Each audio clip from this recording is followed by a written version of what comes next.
Olá! Mais um podcast, GS Pod, Rádio Manchete.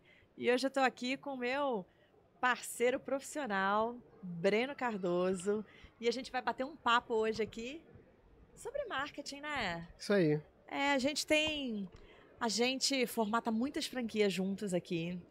E Breno conduz com excelência o plano de marketing dos franqueadores. Então, na verdade, eu acho que é um papo que a gente pode bater hoje aqui, falando um pouquinho, porque na verdade, assim, quando as marcas chegam aqui pra gente, elas estão acostumadas a vender o produto, o serviço para o cliente final. Só que na mente do franqueador, tudo tem que mudar, né? Esse posicionamento tem que mudar. O que a gente pode falar um pouquinho disso? Exatamente. Boa tarde, Tati.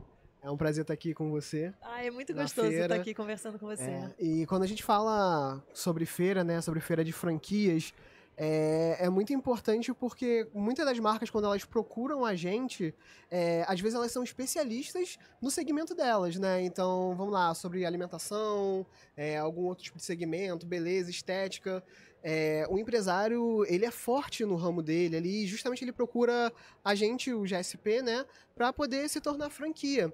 Mas, e aí eu acho que a surpresa que eles têm também, que a partir de agora, do momento que eles viram franqueadores, que eles vão precisar se tornar franqueadores, eles têm um novo produto e uma nova empresa para oferecer no mercado, que é a empresa franqueadora deles, É né? outro negócio, né? É Deixa outro de ser tipo um de negócio negócio. de vender o produto final, o serviço final, para ser um outro negócio. Exatamente, outro tipo de negócio. E aí, a marca, às vezes, ela tá acostumada a se comunicar com aquele público dela de uma forma mais informal, com a linguagem do público, e isso que faz a diferença, né, no dia a dia do negócio. Mas às vezes quando a gente vai falar sobre você vender uma marca, você vender uma franquia, dependendo do tipo de negócio, a gente tá falando com investidores.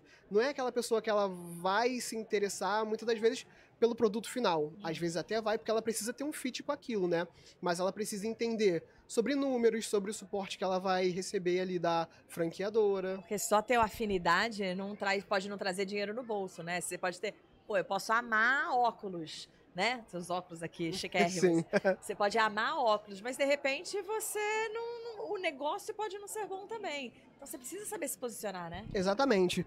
E depende também do perfil, porque, por exemplo, se eu sou uma pessoa que eu quero ter uma franquia de óculos, mas eu vou ser um investidor, eu não vou ter tempo para estar ali naquela operação, e às vezes a operação vai precisar, não sei, de uma curadoria ou de algum outro tipo de expertise que vai me demandar algum tempo, talvez eu não seja o franqueado ideal para essa marca de óculos que seja. Enfim, Na verdade, assim, a gente precisa entender. Por isso que cada franquia, a gente tem o desenho do perfil do franqueado, né? Sim. Quem vai ser o franqueado ideal. Então, muitas vezes, a franquia ela precisa que o franqueado esteja lá com a barriga no balcão, né? E a gente entende que talvez até a maioria, né?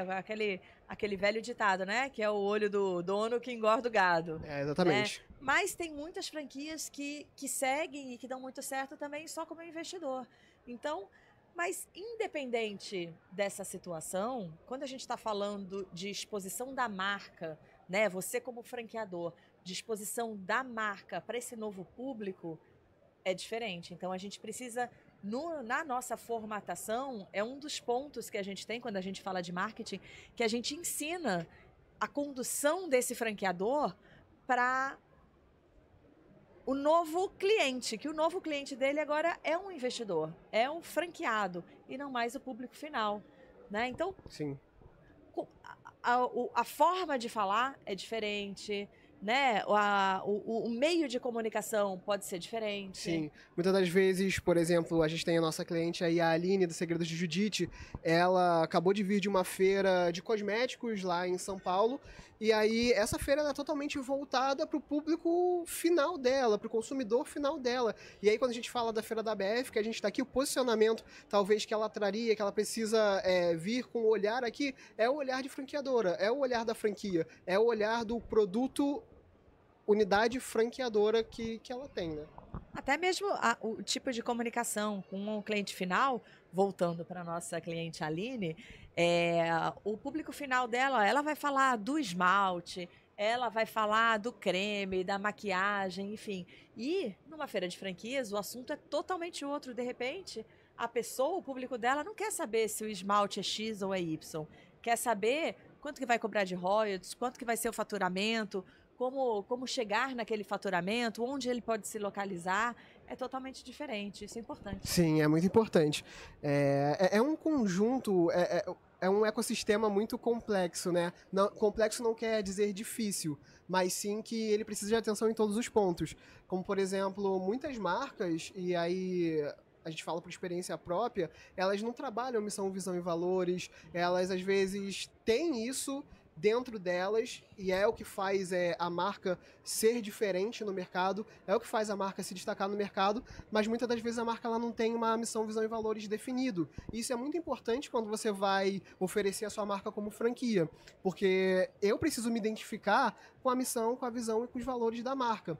E missão, visão e valores, ela não é só aquele textinho bonito que a gente coloca na internet, que a gente coloca num quadrinho para ficar na parede.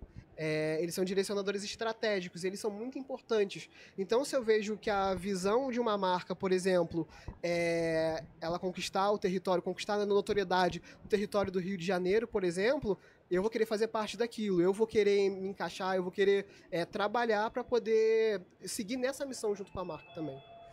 E a gente sabe, né? Missão e visão e valores é um assunto já de muito tempo, né? Sim. E isso parece que foi meio perdido num determinado momento, né? Então, muitas marcas não dão importância para isso. E a gente sabe que tem muitos clientes que chegam lá para a gente que não tem realmente isso definido. Como você disse, pode ter até interiorizado aquilo, mas não coloca no papel. Porque a missão, visão e valores, ela tem que ser apresentada para a empresa, em primeiro lugar, porque Sim. quem trabalha lá tem que entender qual a missão, visão e os valores e colocar em tudo quanto é canto, porque as pessoas também de fora entenderam isso, cria uma conexão também, né? Sim. Isso pode atrair as pessoas ou não, ou falar, poxa, aqui não é muito meu lugar também, sim, né? Sim, exatamente. O financeiro da empresa, por exemplo, ele precisa saber a missão, visão e valores, porque como eles são direcionadores estratégicos, se a minha missão é, por exemplo, chegar a determinado ponto, eu vou alocar todos os meus recursos para poder chegar até esse ponto. É o direcionador de fato, é o que faz a locomotiva girar sempre no mesmo caminho, num rumo, né? Agora, parece o óbvio, mas como a gente fala em toda a nossa formatação, o óbvio precisa ser dito. Precisa ser dito. O que é a missão de uma empresa? O que é a visão? E o que são os valores? Como definir isso?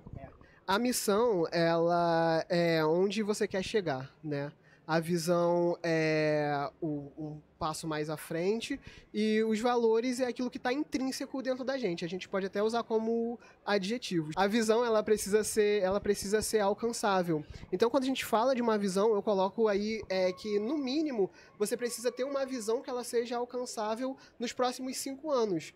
Porque não adianta eu falar que eu quero ser, por exemplo, a melhor hamburgueria do mundo, que eu quero ser a melhor loja Do espaço. Do espaço, porque isso fica muito vago. E aí, realmente, vira uma missão, visão e valores de prateleira que ela vai ficar ali. Ela não vai te direcionar para lugar nenhum.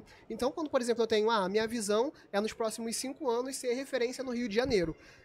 Quando passar esses 5 anos que a gente definiu essa visão, a gente olha para nossa missão, visão e valores, a gente repensa e a gente vê, a gente alcançou? Por que a gente alcançou? Porque a gente alocou todos os nossos recursos para chegar até essa visão. Se a gente não alcançou, o que a gente pode fazer para alcançar essa visão que a gente definiu?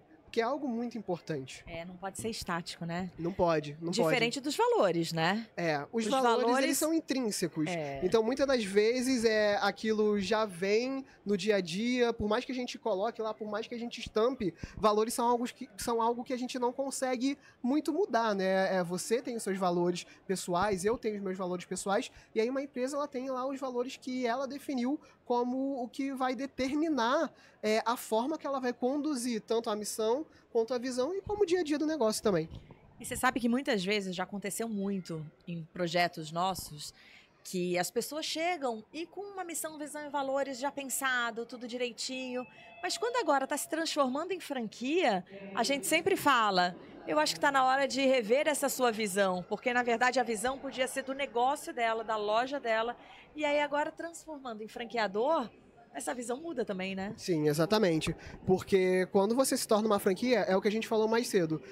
Você cria um novo produto, então você tem mais um novo produto ali dentro da tua isso. carteira de produtos para oferecer.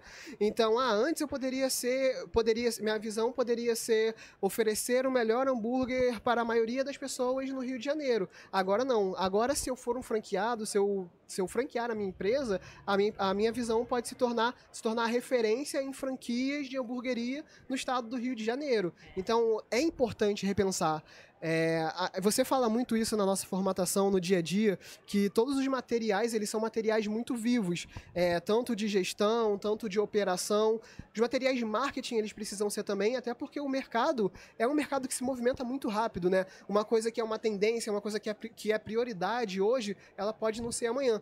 E aí as empresas, elas precisam se adequar, elas precisam inovar, elas precisam estar de acordo com o mercado, porque uma ideia que eu tive no ano passado, hoje em dia ela já pode estar defasada.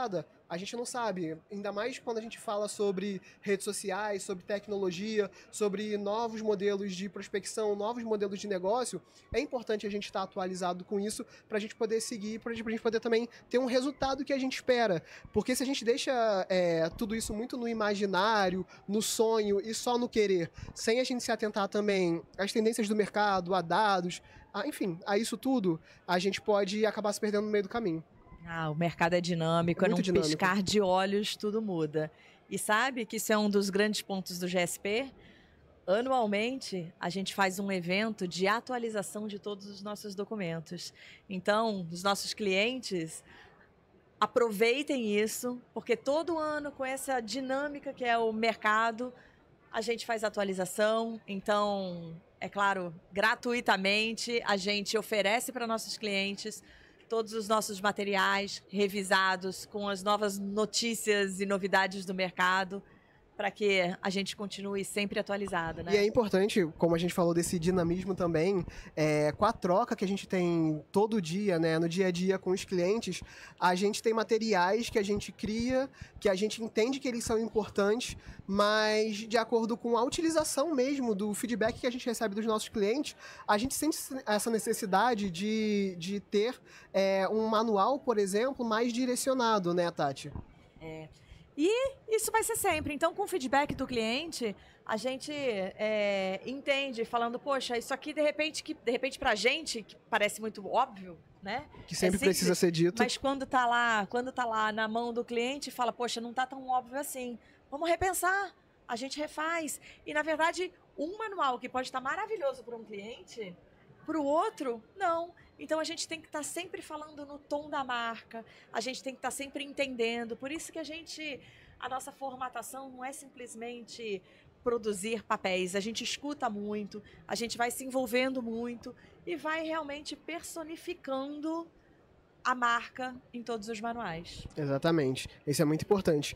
E aí, quando a gente fala de manuais também, é importante a gente trazer que um dos materiais mais importantes que a gente entrega para os clientes também é a apresentação comercial, né? Quando a gente fala de marketing, quando a gente fala de apresentação de franquia, é aquela apresentação que ela vai trazer todo o suporte, todos os dados que o comercial que vai fazer a venda da franquia, ele precisa entender, ele precisa ter como base ali, pelo menos, para poder dar o direcionamento inicial para aquele lead. E muitas pessoas, às vezes, e é o que a gente fala, óbvio, precisa ser dito, o básico, ele precisa ser feito. Ser bem feito. Ser bem feito, isso mesmo. Porque quando a gente tem a franquia, quando a gente tem o novo produto franquia num negócio, muitas das vezes a gente precisa repensar tudo que a gente oferece e o que a gente vai oferecer daqui para frente. E aí, a apresentação comercial, assim como uma landing page, onde você possa conectar, você possa trazer lá todas as informações para o seu cliente final, é muito importante. Vou te falar um caso que aconteceu comigo. Eu estava visualizando 2 landing pages de 2 marcas diferentes, porque eu queria fazer uma escolha. E aí, o que me direcionou a fazer uma escolha foi uma landing page que eu acessei e ela tinha lá todas as informações que eu precisava. Então, às vezes, se você tenta conceituar muito, se você tenta fazer, às vezes, muito mistério, eu sei que a gente não pode abrir todos os números por conta do mercado e tudo mais a todo momento, mas é importante que o consumidor, para quem está interessado ali naquele negócio, ele consiga receber todas as informações que ele precisa, porque a concorrência, ela está em todo lugar. Então, é importante também as marcas elas estarem atentas a esse posicionamento e facilitar a vida do usuário. Tanto quando eu vou preencher lá uma landing page, uma tela de cadastro, não adianta eu perguntar qual foi o endereço que você tinha em 2015, porque isso vai me fazer pensar, isso vai me fazer ter um trabalho. Então, quanto mais eu facilitar... Vai desistir, né? Eu vou desistir no meio da hora. Então, quanto menos trabalho eu como consumidor, eu como usuário tiver para poder acessar o meu produto, melhor. Então, essa é a nossa missão, né? A nossa missão é facilitar também a vida de quem está do outro lado, quer tentar acessar as informações, quer tentar acessar os nossos produtos. Caramba, esse cara entende muito de marketing. É maravilhoso. Ele é um maravilhoso profissional, maravilhoso como pessoa. E foi uma delícia esse papo, Breno. Foi ótimo, foi Adoro. ótimo. Foi só mais uma extensãozinha de tudo que a gente já vive todos os dias, isso né? Aí, isso aí. Essa parceria. Isso aí. Obrigada. Obrigado, Tati. Foi ótimo.